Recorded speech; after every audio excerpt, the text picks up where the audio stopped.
George Harrison wrote some spectacular songs with the Beatles and without the Beatles.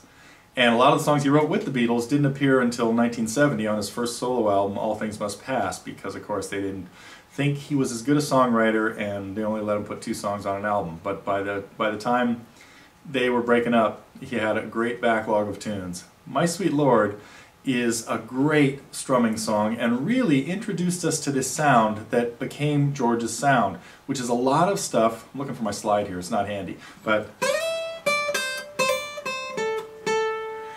led us to hear what George likes to do with a slide, a bottleneck. And so that's such an important trait and characteristic of his songs. So I'm thinking about putting a lesson together on My Sweet Lord, but most of it would address not the strumming, because the strumming is really easy. It's F sharp minor and D and some E's and C sharp minors and an F diminished, which should really be called an E sharp diminished when it happens.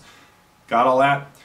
If you don't have a good handle on bar chords, you want to check out the lesson I have called A Chord Companion that goes into everything you need to know about chords. So most of the lessons that I put up at Totally Guitars refer to the Chord Companion so that you don't have to sit through all the chord stuff once you have it down.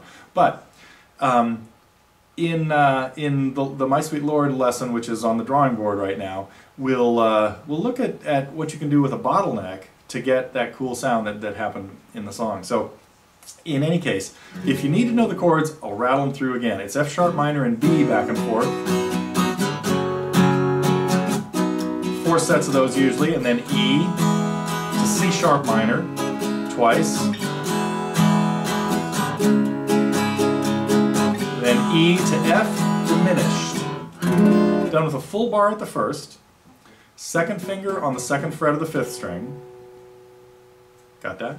3rd finger on the 3rd fret of the 4th string, and your 4th finger on the 3rd fret of the 2nd string. And that leads us back into the F sharp minor. Great transitional chord, diminished chords. So, if you would like a lesson on My Sweet Lord, come over to Totally Guitars, hit the recommend a lesson button, and if the song's already there, just make sure you get your vote in for it, because really that's how we decide what lessons we're going to try to get to as quickly as possible. It takes a vote in the recommend a lesson section. So anyway, I'd love to get to My Sweet Lord, and if you want to see it, come visit us and let us know.